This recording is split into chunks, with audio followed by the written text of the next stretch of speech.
ও আশিক, আমি ব্যথা পাচ্ছি তো, আসতে পারতো না। ও সরি সরি সরি, আমি আসতেই পারছি। আমি না বুঝি না, তোমার কি অদ্ভুত অদ্ভুত সব ইচ্ছে। প্রত্যেকবার তুমি আমার হাত বেঁধে দাও, তার উপরে তো আমি অন্ধ, কিছুই দেখতে পাই না। এটাই তো আমার সুযোগ, তুমি অন্ধ। কিছু বললে? না না না, কিছু বলিনি।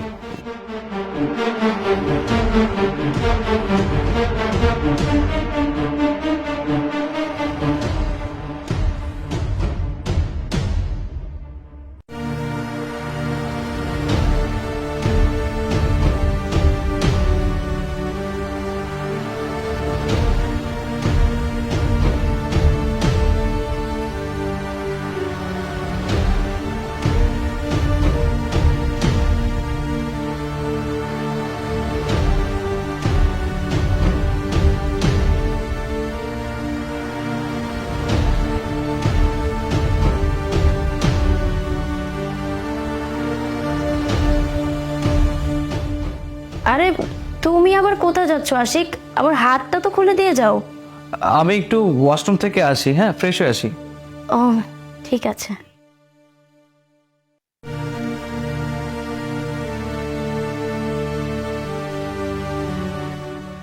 টাকাটা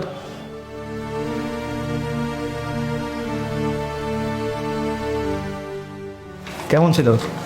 মালটা তো ভালোই, আবার আসছি কিন্তু দেখা হবে আবার। ঠিক আছে, ভালোই হলো। এটি দিয়ে অনেক টাকা কামানো যাবে বিনা পুঁজিতে।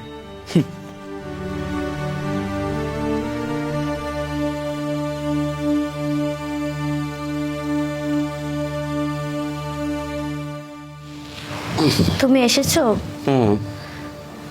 তুমি কত ভালো। আমি অন্ধ জানা সত্ত্বেও তুমি আমাকে কত ভালোবাসো। কি যে বলো না, আমি তো তোমাকেই ভালোবাসবো, আর শুধু তোমাকেই না, তোমার অন্ধত্ব তোকে ভালোবাসি। জানো, আমি মাঝে মাঝে ভাবি যে তোমাকে আমি কি বলে ধন্যবাদ দিব। আমি আর কোনো ভাষাই খুঁজে পাই না। তুমি ধন্যবাদের কথা বলছো কেন? আমি তোমাকে ভালোবাসি, তুমি আমাকে ভালোবাসো, এটাই তো অনেক কিছু, তাই না? আমি সত্যি তোমাকে অনেক ভালোবাসি। I love you. I love you two.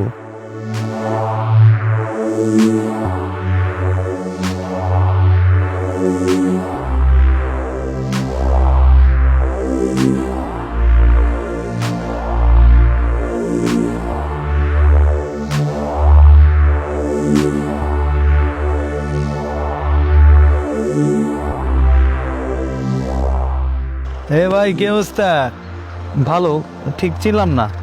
আরে ভাই, শুনলাম আপনার কাছে নাকি ভালো ভালো মাল আছে, আল্ট্রা মডার্ন। ওই মিয়া, আপনার এসব ফল কথা কে কইছে?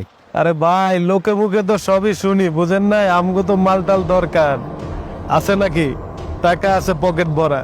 হ আছে, তয় রেট একটু বেশি পড়বো। আরে ভাই, রেট নিয়ে চিন্তা করবেন না, টাকা আছে তো। লাগবো কখন? এমনই লাগবো? এখন লাগবে। টাকা আছে তো? এই যে ভাই টাকা। ঠিক আছে, আহেন আমার লগে। চলেন।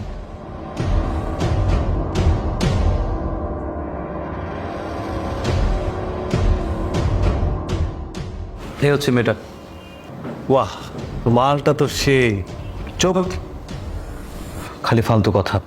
প্রথমত আমার গার্লফ্রেন্ড। আচ্ছা, তাহলে গার্লফ্রেন্ড দিয়েও ধান্দা করো, তাই না? দেখো ভাই, তোমার যে কাজ, তুমি সেটা করে এখান থেকে চলে যাবে, ফালতু কোনো কথা বলবে না। ওকে। আর একটা কথা হচ্ছে, ওইখানে যাওয়ার পরে ও যদি কোনো প্রশ্ন করে বা কোনো কথা বলে, কোনো রিপ্লাই করা যাবে না। সেটা আমি দেখে নেব, সমস্যা নাই। ওকে ডাল। ডান। ঠিক আছে, চলো রুমে চলো। চলো তো।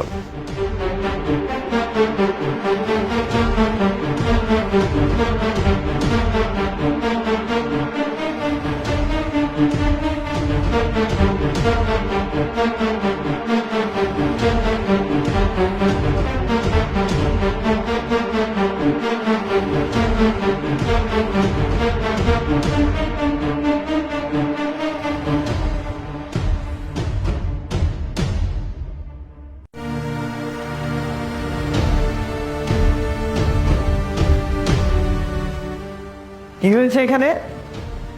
পুলিশ?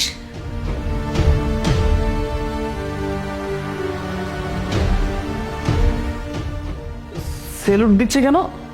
ইন্সপেক্টর মেঘ, তুই কি মনে করেছিস তুই এতদিন ক্রাইম করে যাবি, মেয়েদের দিয়ে দেহ ব্যবসা করেই যাবি, আর কেউ জানতে পারবে না? তুই এই মেয়েকে দিয়ে দেহ ব্যবসা করাচ্ছিস, এটা আমার কাছে কাস্টমারেরা বলেছে।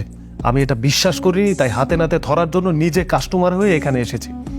শুধু এই অন্ধ মেয়েটার সাথেই না, তুই আরো অন্ধ মেয়েদের সাথে এরকম দেহ ব্যবসা করাস। কি মনে করেছিস নিজেকে খুব চালাক ভাবিস, তাই না? কি হচ্ছে এখানে? এত হইচই কিসের? আশিক ওনারা কারা? আপনার সাথে চিটিং করেছে আপনার বয়ফ্রেন্ড। চিট করেছে? কিন্তু কে আপনি? এসব কেন বলছেন? আমি পুলিশের লোক। পুলিশ? পুলিশ এখানে কেন আসে? আপনার বয়ফ্রেন্ড আপনার অন্ধত্বের সুযোগ নিয়ে আপনাকে দিয়ে দেহ ব্যবসা করিয়েছে, যেটা আপনি টের পাননি। কি? না না, এগুলো কি করে সম্ভব? আমার বিশ্বাস হচ্ছে না। ও তো আর আপনাকে বলবে না। আমার কাছে ভিডিও আছে। ও, আপনি তো অন্ধ, ভিডিও দেখতে পারবেন না, অডিওটা শুনুন। আর একটা কথা হচ্ছে, ও যদি কোনো প্রশ্ন করে বা কোনো কথা বলে, কোনো রিপ্লাই করা যাবে না। এটা আমি ভিতরে গিয়ে দেখে নেবো, সমস্যা নাই। ছি, এটা তো আশিকের কণ্ঠ। আর আপনার আশিক, উনি এসব কি শোনালো আমাকে? তুমি আমার সাথে এরকমটা করতে পারলে? তুমি না আমাকে ভালোবাসো? তুমি এটা কি করে করলে? তার মানে দিনের পর দিন তুমি আমাকে এভাবে ঠকিয়েছো। ছি। শুধু ও আপনাকে দিয়ে নয়, আপনার মতো এরকম অনেক অন্ধ মেয়ে নিয়েই দেহ ব্যবসা করিয়েছে। এই, তোকে আমি থানায় নিয়ে যাচ্ছি, আর বুলবুল সাহেব আপনি লেডি কনস্টেবল পাঠিয়ে দিন। Okay sir. আর আপনি চিন্তা করবেন না, সব ঠিক হয়ে যাবে। চল।